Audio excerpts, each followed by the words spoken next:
Hércules Poirot y el asesino que murió 2 veces antes del crimen, por el capitán Arthur Hastings.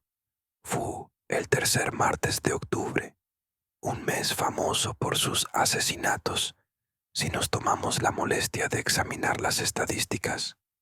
Cuando la sagrada rutina matutina de Hércules Poirot se vio catastróficamente interrumpida, y por interrumpida me refiero a que se vio obligado a beber su tisana 2 minutos más tarde de lo previsto.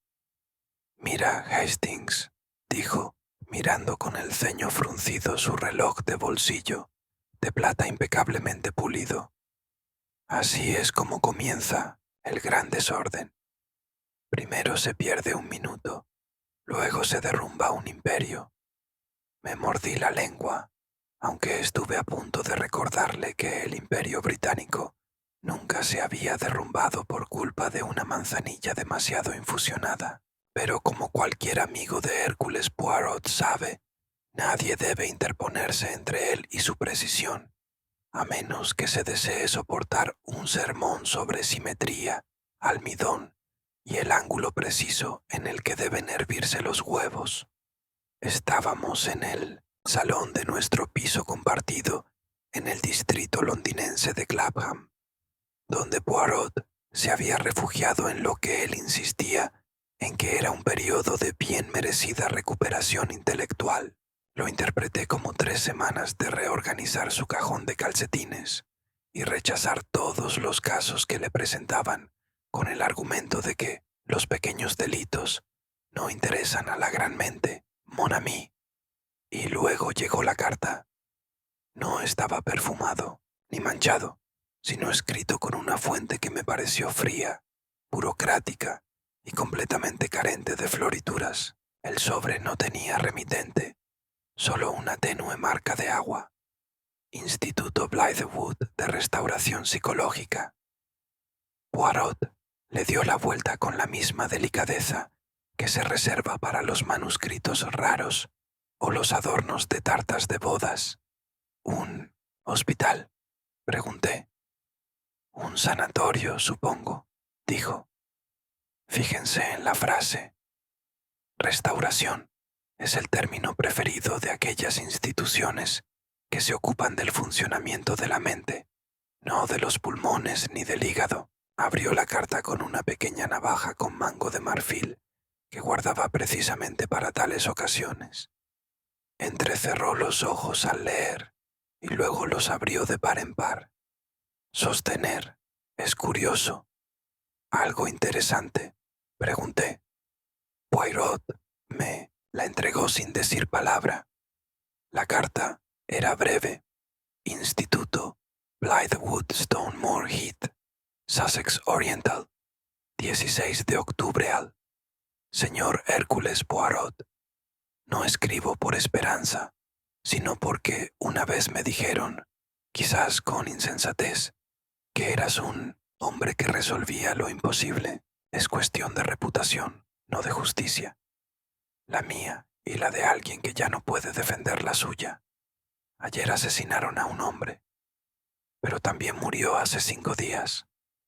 Los registros lo confirman. El personal lo confirma. Yo mismo firmé su certificado de defunción. Por favor, ven, no estamos seguros aquí. Doctor Miranda Vale, jefe de psiquiatría Instituto Blythewood. Cielos, dije, releyéndolo. El hombre murió 2 veces. Eso parece, murmuró Poirot. Qué desconsiderado de su parte. Se puso de pie, abotonándose ya el chaleco. El brillo en sus ojos era inconfundible. «¿Vas a aceptar el caso?», pregunté, aunque ya sabía la respuesta. Poirot se ajustó los puños. «Mi querido Hastings, uno no ignora una invitación a una casa donde los hombres mueren 2 veces. No, esto no es solo un misterio. Es un desafío a la inteligencia misma». Y con esto nos fuimos hacia Blythewood. Tenía la clara impresión de que la mente detrás de este misterio ya había empezado a tender sus trampas, y conociendo a Poirot, también sospechaba que, en algún rincón de su absurdo, ya había captado un leve rastro de lógica. Estábamos entrando en una casa de locura. Hércules Poirot estaba sonriendo. Sección 2.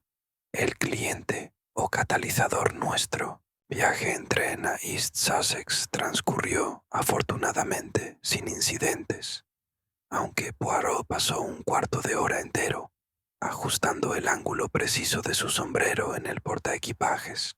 He visto desactivaciones de bombas ejecutadas con menos tensión. Equilibrio, Hastings. Sin equilibrio no hay armonía. Sin armonía solo hay catástrofe. Sabiamente me resistía a hacer comentarios. El paisaje al otro lado de la ventana se difuminaba en suaves tonos marrones y grises a medida que nos acercábamos a Stonemore Heath. Un frío se había apoderado del aire y las ocasionales hojas caídas danzaban sobre las vías como pistas que huían del crimen. Era casi el anochecer cuando llegamos a Blythewood. Una alta puerta de hierro y un sinuoso camino de grava nos condujeron al edificio principal, una imponente y melancólica mansión victoriana, con el ladrillo manchado por la hiedra y el paso del tiempo. Las ventanas, altas y estrechas, brillaban tenuemente bajo la luz moribunda. Un lugar construido más para observar que para acoger.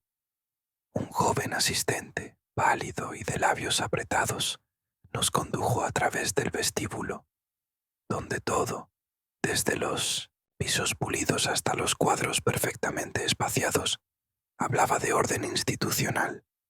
Y, sin embargo, bajo esa apariencia de calma, se escondía algo inquietante, el silencio de un lugar que había aprendido a ocultar bien sus secretos. Nos llevaron al consultorio del doctor Bally, una habitación cálidamente iluminada que parecía más una biblioteca que un quirófano. Había libros en las paredes. Un reloj antiguo marcaba amablemente el ritmo en la repisa de la chimenea. La doctora Miranda Vale se puso de pie al entrar. Una mujer de unos 40 años, de mirada penetrante y serena, con la voz que antaño dominaba tanto a pacientes como al personal sin necesidad de subir el volumen. «Señor Poirot», dijo ella, extendiendo una mano. «No puedo expresarle lo aliviada que estoy».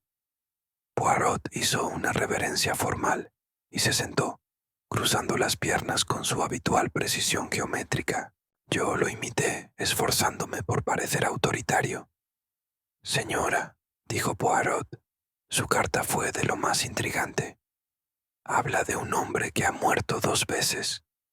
Tengo muchísima curiosidad por saber cómo ocurrió semejante prodigio».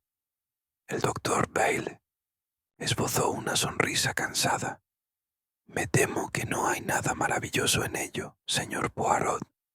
Solo algo que no puedo explicar. Y eso me aterra». Abrió una carpeta y deslizó una fotografía sobre el escritorio. «Este es Edward Finch. Fue paciente de aquí. Presentó delirios paranoicos, comportamiento obsesivo y arrebatos violentos. Pero durante los últimos 3 años se mantuvo estable, tranquilo. Murió el jueves pasado por la noche de un paro cardíaco mientras dormía.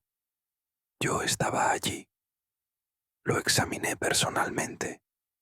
Entregamos el certificado de defunción el viernes por la mañana. Poirot estudió la foto. Finch tenía un rostro delgado y huesudo, con ojos de halcón y la frente alta de alguien que antaño había sido inteligente y se había enfadado cuando el mundo lo olvidó. «Y aún así», preguntó Poirot. «Hace 2 noches», continuó, «encontraron su cuerpo de nuevo, en el ala sur, asesinado, traumatismo craneal por objeto contundente. No hay duda, es el mismo hombre». Me incliné hacia adelante. Podría haber sido un gemelo. ¿Un impostor? ¿Algún error de identidad? No, dijo con firmeza.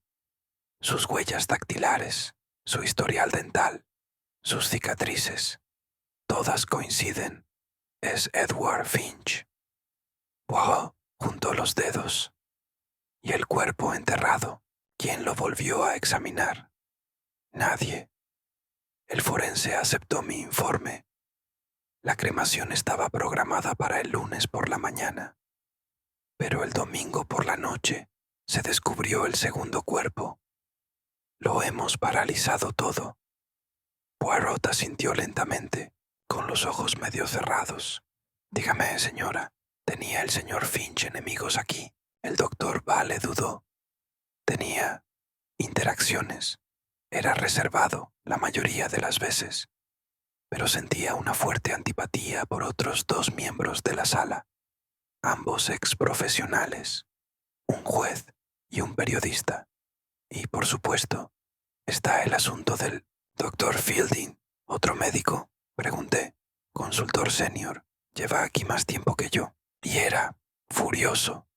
Cuando transfirieron a Finch a mi pabellón, dijeron que era peligroso y que debía estar aislado.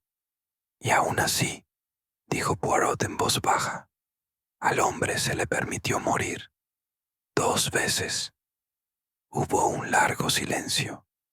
Luego Poirot se levantó y se sacudió las mangas. Empezaremos, señora, hablando con quienes mejor conocieron al hombre.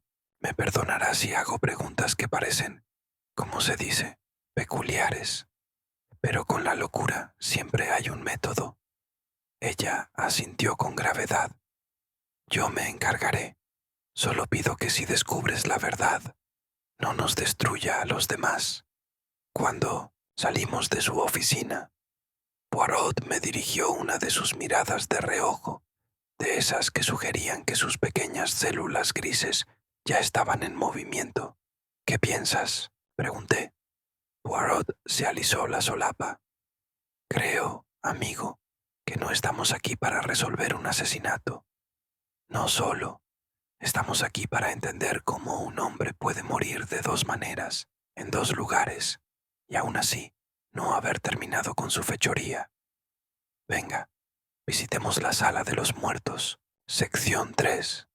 Trabajo de investigación preliminar. La sala en cuestión se encontraba en el ala sur de Blythewood, un pasillo largo y sombrío, donde incluso las bombillas parecían reacias a iluminar más de lo debido. El tenue olor a antiséptico se mezclaba con algo más antiguo, papel, polvo y la particular quietud que se aferra a las instituciones. El doctor Bale había dispuesto que Poirot y yo habláramos con las 3 personas que conocieron a Edward Finch durante sus últimas semanas. Llevé mi cuaderno diligentemente, mientras Poirot examinaba cada rincón, cada baldosa torcida y cada zócalo rayado como si fueran páginas de una confesión. El primero fue el juez Alfred Merrow, un hombre demacrado y erguido de unos 70 años, con mirada de águila y voz grave. Estaba sentado en el salón común, envuelto en una gruesa rebeca, sosteniendo una pieza de ajedrez para la que no tenía tablero. Finch se burló. Era un mentiroso, un manipulador, de esos que dan vueltas y te hacen sentir como un tonto por querer una respuesta directa. Poirot ladeó la cabeza. ¿Hablaba usted a menudo con él? 2 veces. Fue suficiente. Una vez me preguntó si creía que la ley podía castigar a alguien. Antes cometieron un delito. Los juegos mentales de un lunático. ¿Te amenazó? No, pero me hizo una pregunta que nadie debería hacerle a otro. Me incliné hacia adelante. ¿Cuál era? Esbozó una sonrisa torcida. Sí, alguna vez me arrepentí de dictar una sentencia de muerte. Y luego dijo, no se preocupe, juez. No será la primera vez que alguien tenga una segunda oportunidad de morir. Los ojos de Poirot se agudizaron. «Merci», dijo con dulzura. «Me ha sido de gran ayuda». Nuestra siguiente parada fue la biblioteca, donde un hombre corpulento, de pelo revuelto y dedos manchados de tinta, murmuraba entre montones de periódicos. Era Quentin Bly, el periodista. No levantó la vista cuando nos acercamos. «¿Estás aquí por Finch?», murmuró. «Claro que sí. Es de lo único que quieren hablar. Ni de la fuga de agua en el ala este, ni de que abrieran el correo. Solo de Finch». Poirot permaneció de pie, juntando cuidadosamente las manos frente a él. «Señor Bly, ¿conocía usted al difunto señor Finch?». Bly soltó una breve carcajada. «Conocido». Me seguía como un mal titular. Dijo que le debía algo. No quiso decir qué. ¿Crees que él quería hacerte daño? Creo que quería algo que no podía darle. Algo que no tenía nada que ver conmigo. Poirot asintió lentamente. ¿Crees que era capaz de fingir su propia muerte? Finalmente Bly levantó la vista y sus ojos inyectados en sangre se encontraron con los de Poirot. Creo que Edward Finch era capaz de cualquier cosa. Mientras nos alejábamos, Poirot murmuró: «Interesante. Un hombre cree que Finch pidió la absolución. El otro cree que exigió un pago. Y ninguno confía en él. Así es. Nuestra última conversación fue con el doctor Fielding, un hombre que soportaba el cansancio de quien se sorprende constantemente de que la vida aún no lo haya jubilado. Su consultorio era todo lo contrario al del doctor Bell. Sobrio, clínico, impersonal. Finch era un sociópata», dijo Fielding con sequedad. «Yo defendí su internamiento en un centro de reclusión. Pero Vale es de esos blandos que creen que hablar cura la locura. ¿Y aún así estuvo tranquilo en sus últimas semanas?», pregunté. Fielding gruñó. «Estaba callado. Eso no es lo mismo que curado». Poirot estudió los diplomas en la pared. «Doctor, usted se opuso a su traslado. No es posible que estuviera equivocado. Llevo 30 años ejerciendo, señor Poirot. No me equivoco con hombres como Edward Finch». Poirot esbozó una leve sonrisa. «Aún así, doctor, hay que admitirlo. No todos los días un hombre hace una segunda aparición después de la muerte. Quizás su diagnóstico subestimó su talento para el teatro». La expresión de Fielding permaneció ilegible. Al marcharnos, Poirot recorrió el pasillo en silencio. Tenía las manos a la espalda y el ceño fruncido. «Hastings», dijo en voz baja, «hay algo que no cuadra aquí». «¿Te refieres al cadáver duplicado?» «No, no. Eso es solo la sombra. Hablo de la gente. Todos describen al mismo hombre, y sin embargo, ninguno lo describe de la misma manera. Es como si usara una máscara diferente para cada uno de ellos». Fruncí el ceño. «¿Qué te sugiere eso?». Poirot se detuvo y se miró frente a un espejo cercano, ajustándose la corbata con sumo cuidado. «Esto sugiere, amigo, que Edward Finch no era solo un paciente. Estaba realizando su propio estudio. Y ahora que ha fallecido 2 veces, nada menos, debemos preguntarnos en qué consistió el experimento y quién fracasó». Sección 4.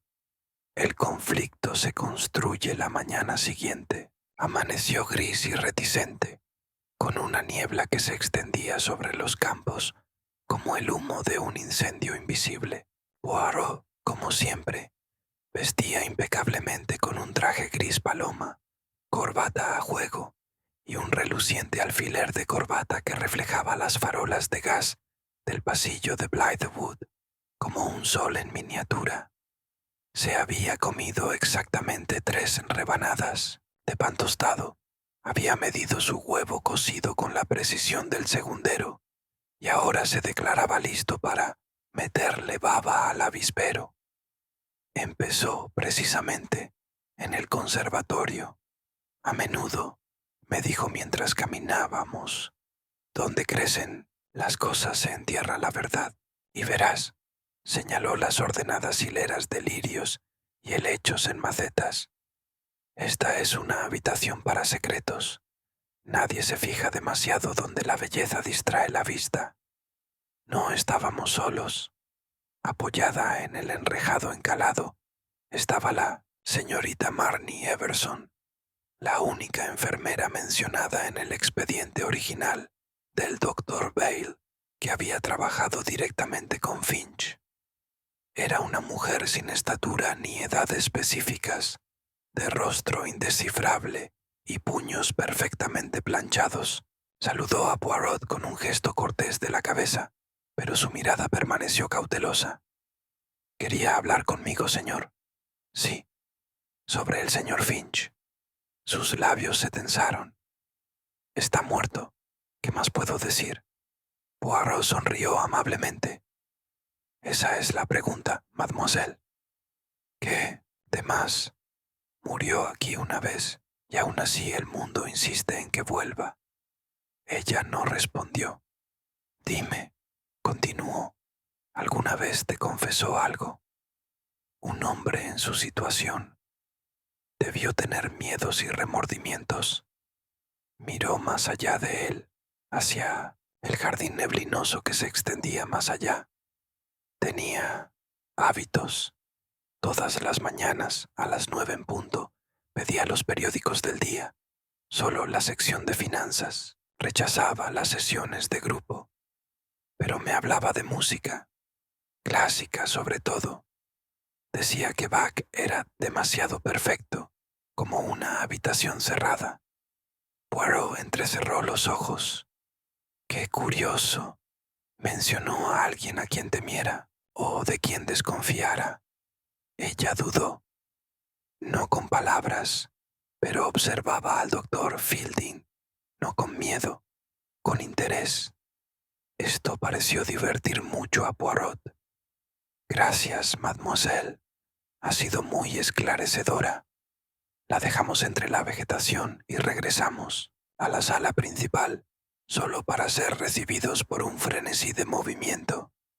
El doctor Ball nos interceptó con expresión seria. Ha habido un cambio, dijo con tono tenso. El juez Merrow ha muerto. ¿Qué? Exclamé. ¿Otra muerte? Vale asintió. Su cuerpo fue encontrado en la sala de lectura. No presentaba traumatismos visibles, pero lo habían visto discutiendo con alguien la noche anterior. Poirot se quedó muy quieto. ¿Y quién? Preguntó. Fue el último que lo vio con vida. Un paciente.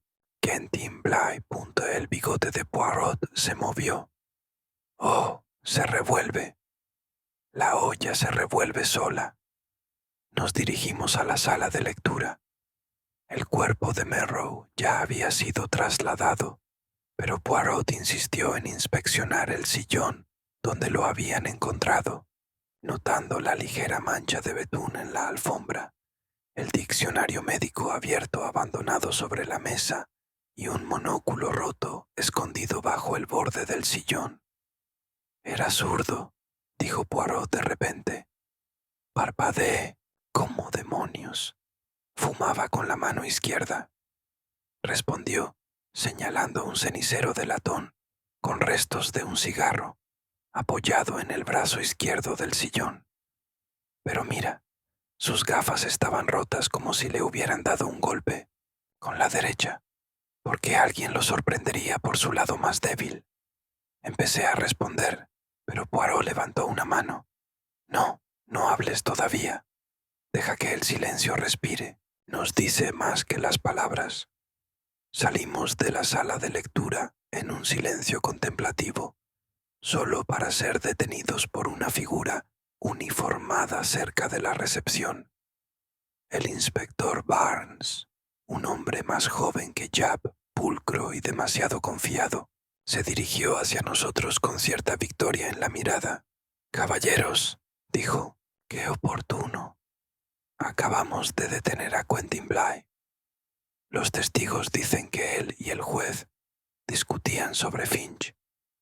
Parece que nuestro asesino no pudo dejar atrás el pasado». Poirot lo miró durante un largo momento. «Mi querido inspector», dijo, finalmente, «lo felicito por su rapidez, pero discúlpeme si sigo sin convencerme». Barnes frunció el ceño. Tenía un motivo y una oportunidad. Poirot asintió. «Sí, sí, pero no es el asesino lo que más me interesa en este momento. Es el escenario donde actúa. Hay algo muy raro en este teatro». Sección 5. La frustración de Poirot. El salón al que nos condujeron cargaba con el peso de demasiados secretos. Poirot, encaramado en el borde de una silla de terciopelo, como un gato olfateando el aire antes de una tormenta, miró a su alrededor con visible disgusto, se tiró de los puños, se ajustó el alfiler de corbata, perfectamente simétrico, y exhaló por la nariz con un leve sonido de desaprobación. «La alfombra», murmuró, «desnivelada casi 7 centímetros. Dios mío, hacía tiempo que había dejado de sorprenderme lo que desestabilizaba a Poirot. Pero debo admitir que había algo inquietante en la atmósfera de Blythewood esa mañana, con la muerte del juez Monroe confirmada pacíficamente, según Barnes. Aunque Poirot seguía sin convencerse, reinaba un silencio en los pasillos, una especie de silencio culpable. El personal se movía como si estuviera bajo observación, y los pacientes o bien fingían calma con demasiado ahínco, o bien no la fingían en absoluto. Poirot estaba muy irritable. «Este inspector Barnes», declaró bruscamente, «es demasiado impaciente. Corre a la primera señal de humo y nunca comprueba si el fuego es real o solo un efecto de espejos. ¿Crees que Quentin Bly es inocente?» «Creo que aún no es culpable», respondió Poirot. «Y la diferencia, amigo, es profunda. El doctor Fielding nos había invitado, convocado, para una revisión formal de la situación. El doctor había conservado la compostura, aunque noté un ligero temblor en su mano mientras servía el café. Poirot no tocó su taza. «Se habla», empezó Fielding, «de que las instalaciones deberían cerrarse. Pero me pregunto, señor Poirot, ¿cree usted que realmente nos enfrentamos a un asesino entre nosotros?» Poirot arqueó una ceja. «Preferiría que viniera de fuera, doctor». Fielding esbozó una sonrisa forzada. «Preferiría que no existiera. Pero la muerte de Monroe, pacífica o no, proyecta una larga sombra». Poirot se cruzó de brazos. «He estudiado a su personal. Son eficientes. Sin embargo, se percibe cierta tensión en el ambiente. Sí, cierto nerviosismo. La señorita Everson, por ejemplo, elige sus palabras como quien elige los escalones en un pantano. Y su colega, el doctor Bale, observa a todos, pero nunca habla primero. ¿A qué se debe eso?» La expresión de Fielding se oscureció. «Hay cosas que no entiende, Poirot. Asuntos confidenciales». «Entiendo más de lo que cree», dijo Poirot con brusquedad. «Por ejemplo, entiendo que el juez Monroe no era simplemente un magistrado jubilado. Estaba aquí por acuerdo, ¿no? Algún tipo de intercambio, un favor». Fielding se puso rígido. «No puedo hablar de eso». «Ah», dijo Poirot con una sonrisa, «pero ya lo ha hecho. Nos marchamos poco después. Poirot se comportaba con energía, pero percibí la agitación que se avecinaba. Creo que empezaba a notar la tensión del rompecabezas, no por falta de pistas, sino por sus inconexiones, como un espejo hecho añicos en pedazos casi idénticos.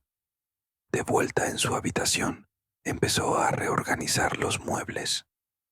Era su ritual, esa búsqueda de simetría cuando el mundo ofrecía caos. Los crímenes son personales, murmuró, pero no impulsivos. Hay precisión, Hastings, planificación, pero no hay pruebas. No, y eso es lo que me preocupa. No lo que encontramos, sino lo que no encontramos. En ese momento llamaron a la puerta. Un joven ordenanza llamado Linton entró con los ojos muy abiertos y un sobre sellado en la mano. Encontraron esto debajo de la puerta de la enfermera Everson, señor, dijo. Pensamos que debería verlo. Poirot lo tomó con cuidado, inspeccionó la letra y luego abrió la solapa con una cuchilla plateada de su bolsillo. En el interior había una sola línea garabateada con pluma dentada. La segunda muerte fue el precio del silencio. La tercera será por curiosidad. Poirot lo miró fijamente durante un largo rato. En fin, dijo en voz baja, ahora habla el asesino. Sección 6. Un giro o un secreto. La carta, breve, ominosa y sin firmar, proyectó una larga sombra sobre los pasillos ya nublados de Blythewood. Poirot permanecía junto a la ventana, contemplando los jardines envueltos en niebla, con las manos entrelazadas a la espalda. Había permanecido en silencio durante varios minutos, lo que para él fue casi una eternidad. Las amenazas, dijo finalmente, son el arma contundente de una mente desesperada, pero esto no es un farol, es una actuación. ¿Crees que es real?, pregunté, sintiendo un escalofrío bajo el cuello. Poirot se giró. Oh, el escritor pretende actuar. Eso está claro. Pero es el motivo, Hastings, lo que más me intriga. La primera muerte, Finch, fue un mensaje. La segunda, el juez Merrow, fue un silenciamiento. Ahora amenazan con una tercera. ¿Y por qué? Curiosidad. ¿Quién? Pregunto. Ha estado indagando demasiado. Estaba a punto de hablar cuando llamaron a la puerta de nuevo, esta vez más bajo, casi como una disculpa. Poirot abrió y encontró a la enfermera Everson allí de pie, con el rostro demacrado y los guantes aferrados en una mano con los nudillos blancos. Creo que tengo algo que decirte, dijo, pero no puedes salir de esta habitación. Poirot se apartó con cortesía, señalando la silla frente a la chimenea. Ella estaba sentada con una tensión que reconocí, mitad desafío, mitad temor. Conocí al señor Finch antes de que viniera, dijo con la mirada baja. Antes de que se llamara Finch. Se refiere a antes de que lo cambiara, dijo Poirot con suavidad. No es el primero en sugerir que su pasado tuvo complicaciones. Ella asintió. Estuvo involucrado en un caso, hace años. Un escándalo, negligencia médica, lo llamaron oficialmente, pero fue peor. Pacientes desaparecieron. Hubo un encubrimiento. Finch fue un chivo expiatorio. O quizás no, los archivos desaparecieron. También la verdad, pero hubo otros. El juez Merrow presidió el juicio. Y el doctor Bale testificó. Ah, dijo Poirot. La red se tensa.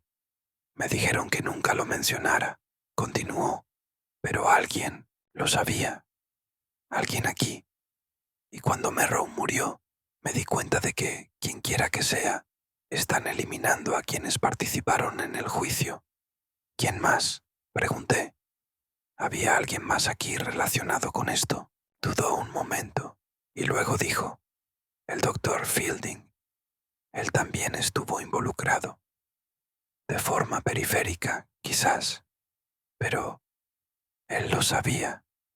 La expresión de Poirot se volvió solemne. ¿Y usted, señorita? Yo cuidé a uno de los pacientes que falleció, dijo casi en un susurro, y no hice las preguntas correctas. Debería haberlo hecho. Hubo silencio en la habitación por un momento, interrumpido únicamente por el tic-tac del reloj de viaje de Poirot. Merci, enfermera Everson, dijo al fin. Ha sido valiente. Y la honestidad, incluso tarde, es una forma de justicia. Ella se fue sin decir otra palabra. Cuando la puerta se cerró detrás de ella, Poirot se volvió hacia mí con voz tranquila. Ahí tienes, Hastings. La verdad enterrada empieza a despertar. Un juicio olvidado hace mucho. Una lista de pacientes censurada. Y ahora, venganza. Fría, precisa y, ¿cómo decirlo?, profundamente personal. Pero ¿quién es el asesino? Poirot no respondió. En cambio, se inclinó sobre su cuaderno, escribiendo con trazos firmes. Todavía no es momento de nombres, pero hay un patrón, y los patrones son mis amigos. Justo cuando terminaba su frase, un fuerte y urgente golpe nos interrumpió. El doctor Bailey estaba afuera, sin aliento, con la mirada perdida. Ha habido otro incidente, dijo. El ala este ha sido sellada. Uno de los pacientes ha desaparecido y Quentin Bly ha desaparecido. Sección 7. La conexión de Poirot del ala este estaba acordonada cuando llegamos. Una fina cuerda de terciopelo cruzaba el pasillo y dos ordenanzas estaban apostados a su lado, con el mismo nerviosismo que los escolares encargados de vigilar un ático embrujado. El doctor Vale caminaba delante de nosotros, recobrando la compostura, pero con una fina línea de frustración en los labios. Le dije al personal que no perdiera de vista a Quentin Bly, murmuró. Iba a estar confinado en sus aposentos, vigilado, día y noche. Y sin embargo, dijo Poirot con suavidad, el pájaro ha volado. No necesariamente, espetó Vale. El ala este es para pacientes de alto riesgo. Actualmente solo hay 4 alojados allí. Y ahora hay uno desaparecido. Permanecer. Vale dudó. No. Un hombre llamado Murchison, internado por delirios de grandeza y, bajó la voz, ideas paranoicas, muy inteligente, peligroso, pero no se mueve físicamente, camina con bastón. Encontramos el bastón, pero no al hombre. Poirot se detuvo, parpadeó lentamente. ¿Encontraste el bastón?, repitió. ¿Dónde? En su habitación, apoyado junto a la cama. Ah, dijo Poirot.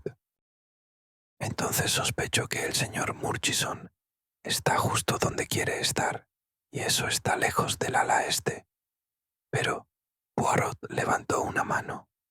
Señor doctor, cuando un hombre se desprende de aquello que no le permite moverse, debemos suponer que no se trata de una huida, sino de una ilusión.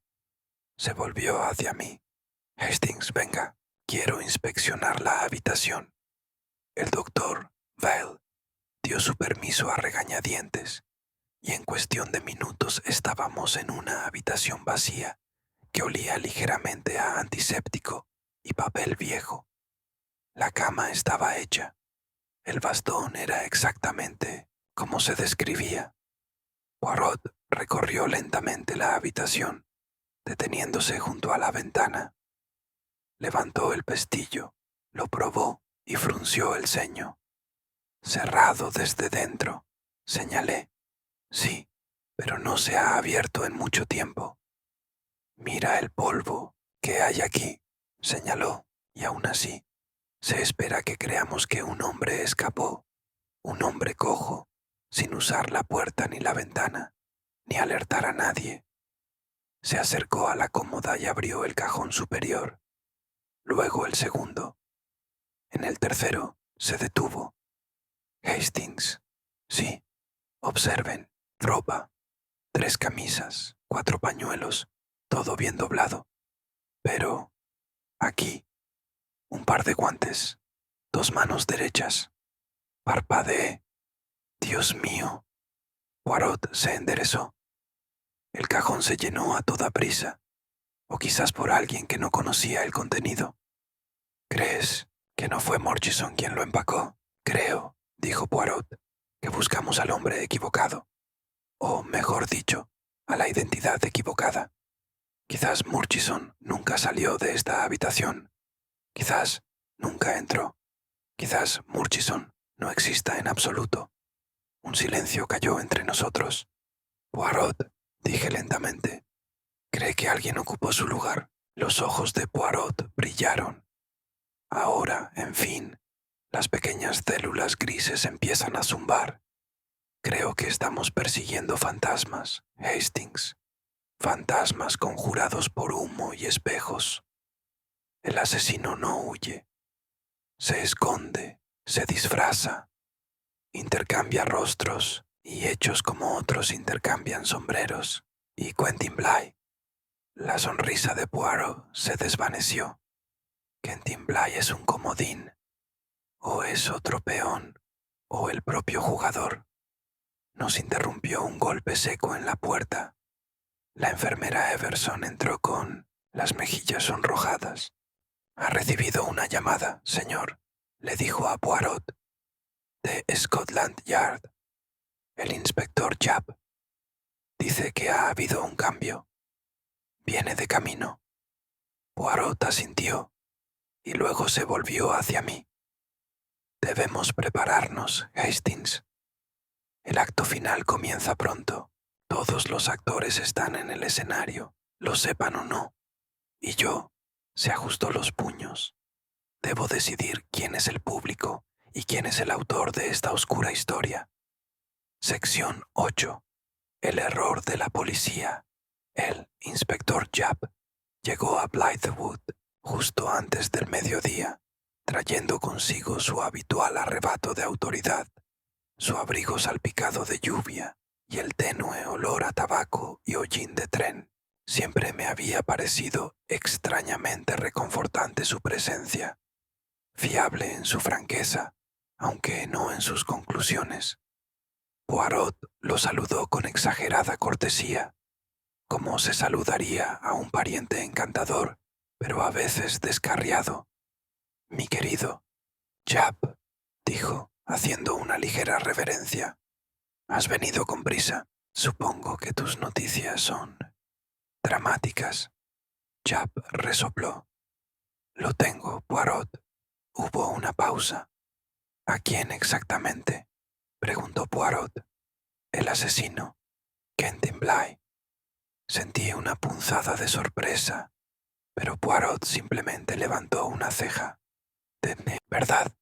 ¿Y qué ha hecho el señor Bly ahora, aparte de estar ausente por un inconveniente?» Japp sacó una delgada carpeta de cuero y la abrió. Desapareció de una institución de seguridad. Dejó una nota en su habitación atribuyéndose la responsabilidad de ambos asesinatos. Firmó con su nombre y todo. Lo rastreamos hasta una pensión en Paddington. Vacía ahora, claro, pero la casera lo vio. La misma cara, la misma cojera, el mismo ojo de cristal.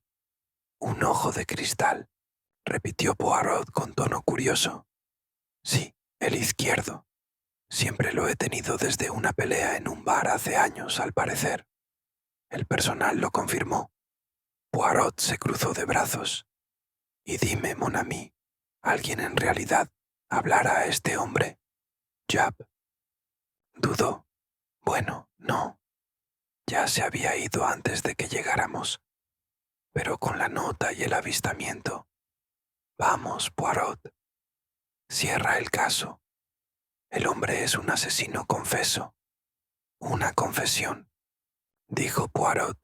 Es a veces la mejor manera de terminar una historia, sobre todo si el autor desea permanecer oculto. Japp se burló. ¿Crees que alguien lo falsificó? Creo, amigo mío, que a nuestro asesino le gusta el teatro. Una nota plantada, un hombre fácilmente reconocible, con un rasgo físico evidente, sin esfuerzo por disfrazarse. ¿Por qué? Porque el disfraz es la trampa. Alguien quiere que persigas a Quentin Bly para que el verdadero asesino pueda actuar en silencio. Chappie frunció el ceño. Entonces dices que Bly es inocente. Solo digo esto. Su sospechoso ha hecho todo pero enfrenta la justicia. Escribe cartas. Desaparece.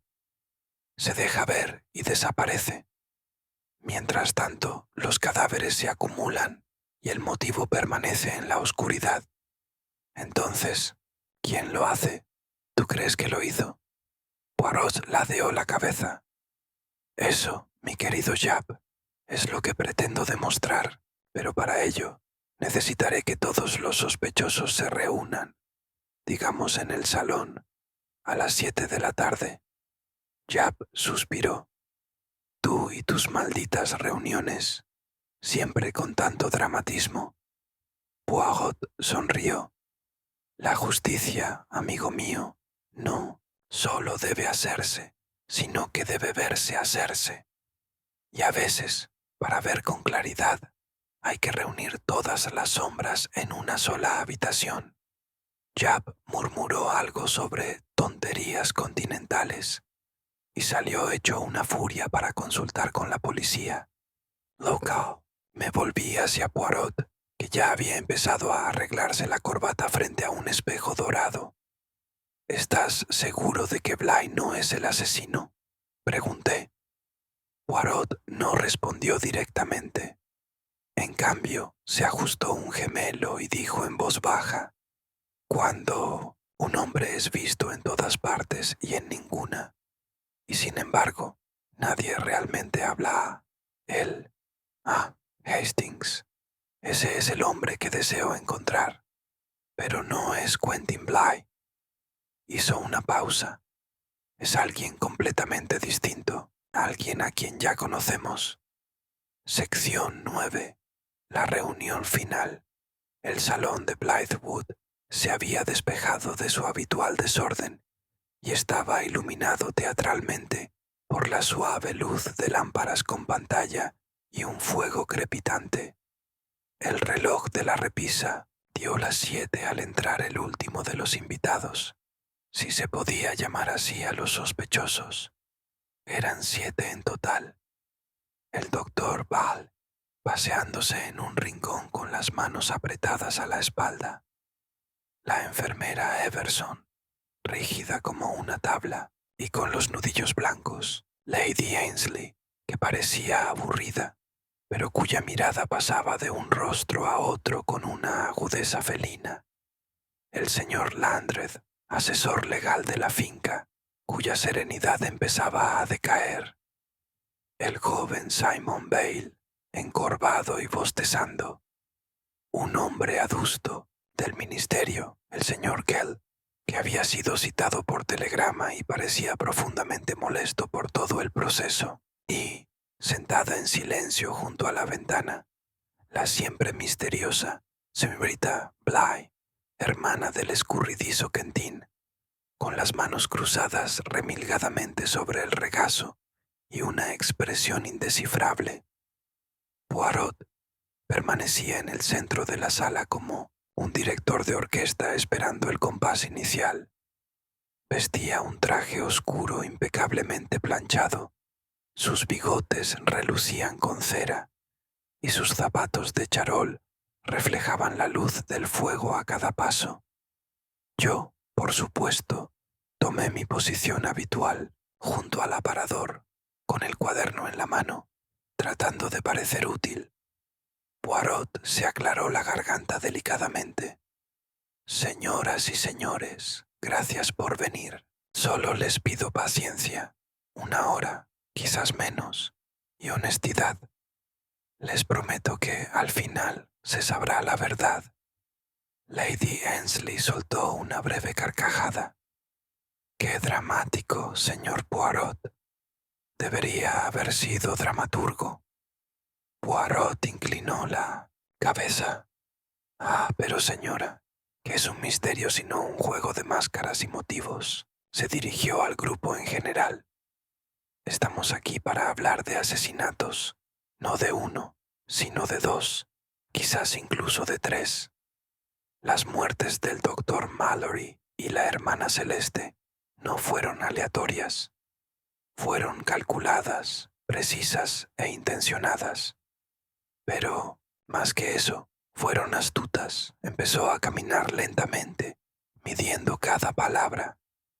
La policía, en su celo, cree que Quentin Bly es el asesino. Después de todo, ha desaparecido. Ha dejado una nota.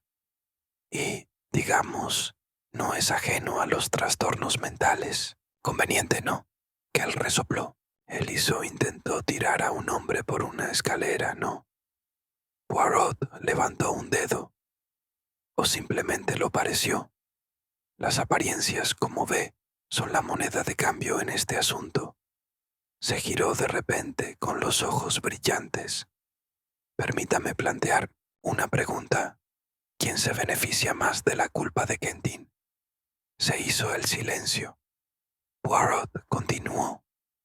¿Y quién, pregunto, tendría acceso a sus registros, a sus gestos, a su fotografía? ¿Quién podría suplantarlo, brevemente, en una pensión o caminando entre las sombras? El tiempo suficiente para sembrar dudas. El doctor Ball abrió la boca y luego la volvió a cerrar. Poirot se acercó a la chimenea. Alguien quiere enterrar a Quentin Bly, en sentido figurado, si no literal, y han hecho todo lo posible para lograrlo. La pregunta es ¿por qué? ¿Qué secreto se esconde en el pasado de Blythewood por el que dos personas murieron? Hizo una pausa dramática, dejando que el silencio llenara la habitación. Luego sonrió, suavemente, casi con tristeza. Siempre hay un detalle que los delata, una línea de diálogo, una vacilación, una contradicción. Y esta noche les mostraré ese detalle. Se volvió hacia mí. Hastings, por favor, traiga la carpeta del escritorio. Recuperé el delgado expediente que había marcado antes, rozando con los dedos su suave cubierta de cuero. No pude evitar sentir la tensión eléctrica en la habitación al entregárselo. Poirot lo aceptó con un gesto de la cabeza. Les explicaré todo, pero primero debo pedirles que se queden. Nadie se marchará hasta que se revele la verdad. Se encontró con cada par de ojos por turno. Porque alguno de ustedes, dijo en voz baja, no es lo que parece. Sección 10. La revelación durante un largo instante. El fuego crepitó suavemente en la chimenea y nadie habló. Los invitados reunidos formaron un semicírculo llenos de aprensión, con la incertidumbre grabada en sus rostros. Poirot permaneció inmóvil, con los ojos cerrados, como si el silencio mismo le diera fuerzas. Luego los abrió y comenzó, con toda la precisión de un maestro relojero desentrañando el tiempo. Empecemos por el principio, dijo en voz baja, con la muerte del doctor Mallory. A primera vista, un suicidio. La morfina, la aguja, la nota. Pero no hay huellas dactilares en la jeringa. No hay indicios de vacilación. Solo silencio. Se volvió hacia el doctor Vale. Usted insistió en que estaba desanimado, pero el hombre había reservado una cena para la noche siguiente. Le había escrito a un colega pidiéndole archivos. Ese no es un hombre que se prepara para la muerte. Vale se sonrojó, pero no dijo nada. Poirot continuó. Y luego, la hermana Celeste, un desafortunado accidente en las escaleras. O eso parecía, pero allí también los detalles no cuadran. Su caída ocurrió momentos después de que ella afirmara haber recordado algo. Pero, ¿qué había recordado? ¿Y por qué su rosario, que siempre llevaba puesto, desapareció, solo para reaparecer al día siguiente, en la lavandería? Lady Ainsley se removió en su asiento. Poirot lo notó. Alguien lo sacó, dijo, porque escondido entre las cuentas había un trocito de papel, nombres, fechas, pistas de un arreglo. Se acercó a la pequeña mesa que estaba junto al fuego y dejó la carpeta que le había dado. Habló ahora del pasado de Blythewood en concreto, de aquellos pacientes que llegaban aquí, no solo para curarse, sino para desaparecer. Verán, este lugar, a pesar de su cuidado encanto, era un refugio. Un hospital, sí, pero también una bóveda. Aquí se enterraban secretos. Sacó una hoja de la carpeta. Cuenta en Bly. Excéntrico, paranoico, sí, pero también incómodo. Hablaba con demasiada libertad. Acusaba a otros de robo, de engaño. Y un día hizo la acusación correcta, aunque no lo sabía. Poirot se volvió hacia la señorita Bly. Su hermano, mademoiselle, se topó con algo. Un nombre. Una entrada en el libro de cuentas. Un recetario que no debería haber existido. La señorita Bly se puso rígida, pero no dijo nada. Poirot se movió nuevamente al centro de la habitación. Alguien aquí sabía que los delirios de Quentin habían empezado a contener verdad, así que planearon la ilusión perfecta. Lo harían desaparecer, lo harían parecer que huía, que confesaba, que se convertía en el fantasma que todos suponían que era. Mientras tanto, el verdadero asesino se movería con libertad, atando cabos sueltos. Japp, sentado en una silla más alejada, se cruzó de brazos. Muy bien, Poirot. Ya has hecho tu teatro. Dilo. ¿Quién? Poirot lo miró con cortés desdén. En un momento, mon ami. Ya voy a eso. Se volvió hacia los sospechosos. Hay una pista, amigos. Una muy pequeña, pero incriminatoria. Miró a aquel, el hombre del ministerio. Afirmaste haber revisado el expediente de Quentin Bly, pero el expediente está restringido a los médicos, a menos, claro, que alguien haya falsificado sus credenciales. Se volvió hacia Landreth. Insististe en que el testamento de Lady Ainsley fue modificado antes de que viniera a Blythewood, pero nunca viste el original. Te lo contó un hombre que ya no existe. ¡Qué oportuno! Luego señaló al doctor Bale. Usted, doctor, juró que la letra de Mallory en la nota era auténtica, pero la tinta usada provenía de una pluma que solo se traía a Blythewood. Después, la muerte de Mallory. Se produjo una inhalación colectiva. Poirot giró sobre sus talones. Lo ve, Hastings. No se puede alterar el orden de las cosas. La simetría revela la verdad. El tiempo descubre las mentiras. Y ahora debo señalar al culpable. Hizo una pausa. El asesino, dijo con voz tranquila y firme, no es Quentin Bly. Es la persona que se benefició de su desaparición. Alguien que conocía el pasado oculto de Blythewood y tenía todas las razones para silenciar a Mallory y a Celeste. Poirot levantó el brazo y señaló directamente a Doctor Vale. Usted, doctor, no era solo el administrador de este lugar, era su guardián. Falsificó la nota, administró la morfina, y cuando la hermana Celeste descubrió la verdad, la empujó escaleras abajo.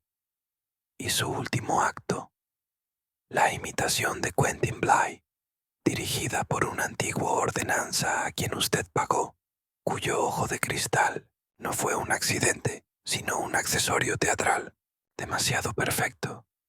El doctor Bale se puso de pie con los puños apretados. «Esto es absurdo», susurró. «He entregado mi vida a este lugar». Poirot asintió. «En efecto, pero entregaste tu alma a la avaricia, el fondo fiduciario para la desaparición de pacientes, los sobornos, el blanqueo. Mataste para mantenerlo enterrado». Japp también se levantó. «Creo que con eso basta, doctor». Cuando el agente entró para escoltarlo, Vale miró a Poirot con algo parecido a admiración, o a odio, o a ambos. «No tienes ninguna prueba», dijo. Poirot sonrió. «Pero sí, el rosario, la escritura, los registros y, por supuesto, la verdad, que es la prueba más contundente de todas». Sección 11. Las secuelas. La casa de Blythewood volvió a quedar en silencio, de un modo inquietante. Era el silencio que sigue a la revelación, cuando las máscaras se desmoronan y las verdades yacen expuestas como huesos a la luz del sol. El doctor Vale finalmente se marchó en silencio, sin admitir ni negar su culpa, pero Poirot, como siempre, no dejó lugar a ninguna confesión. Los hechos se presentaban con tal simetría que negarlos parecía vulgar a su lado. Mientras los guardias conducían al doctor caído en desgracia a la noche, Poirot se afanaba en alisar las cortinas. Era su costumbre después de todo. La solución del caos exigía la restauración del orden, incluso en las cortinas. «Debo decir», comenté, mientras me servía un brandy reconstituyente, «que ese fue uno de sus casos más desgarradores, Poirot, y sin duda el más teatral. Suplantación de identidad, muertes fingidas, libros secretos». Poirot asintió, ajustando una lámpara exactamente una pulgada. «No fue solo teatral, Hastings, fue operístico. Tantos papeles, cada uno interpretado con tanto cuidado. Pero, por desgracia, subestimaron a Hércules Poirot». Me reí entre dientes. «Siempre lo hacen». Hizo una pausa, observando su reflejo en el cristal oscuro de la ventana. «¿Sabe, amigo, qué fue lo que realmente destruyó a nuestro querido doctor Vale? Su letra falsificada», me aventuré a preguntar. Poirot negó con la cabeza.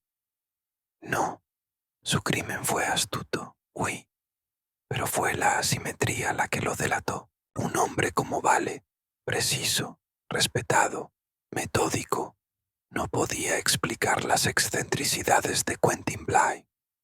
Lo aleatorio, lo irracional, lo demente. Pero incluso la locura sigue un patrón, una vez que se comprende la mente que la concibe». Se dio un golpecito en la sien. «Las pequeñas células grises, Hastings, no necesitan drama, solo verdad». Se hizo el silencio entre nosotros. Observé el destello de la luz del fuego contra los zapatos de charol de Poirot y, por una vez, no encontré ninguna ocurrencia que ofrecer. La casa, el caso, los rostros de los muertos permanecieron allí. Poirot se dio cuenta. «¿Estás preocupado, mon ami?». Le sonreí con tristeza. «Solo que se siente más triste que triunfante. Justicia, sí, pero ¿a qué precio? Mallory, Celeste, incluso el pobre loco de Kentan». Poirot se sentó cruzando una pierna elegantemente pulida sobre la otra. En cada crimen, Hastings, hay más que sangre. Está la herida subyacente, el dolor, el miedo, la necesidad. Comprender eso no es debilidad, es humanidad. Me miró con repentina dulzura. Y es por eso que yo resuelvo el crimen, pero tú cuentas la historia. Eso, lo admito, me tomó por sorpresa. Poirot se levantó, inspeccionando una mota de pelusa en su manga con exagerado escrutinio. Además, añadió con ligereza, un poco de asesinato es bueno para la mente, pero demasiado es malo para la digestión. Me reí, a mi pesar. ¿Y ahora qué? ¿Otro caso? ¿Otro café para reorganizar tus servilletas? Sonrió con fingida gravedad. Primero, el desayuno. Y luego quizás una semana tranquila en el campo. A menos, claro, que alguien decida volver a matar en orden alfabético. Gemí. Ni se te ocurra bromear con eso. Cuando dejamos atrás el estudio, la ama de llaves regresó con una bandeja de té, con expresión incierta, y el mundo conmocionado. Poirot le hizo una reverencia, con impecable cortesía. Se acabó, señora. Los fantasmas de Blythewood ya pueden descansar.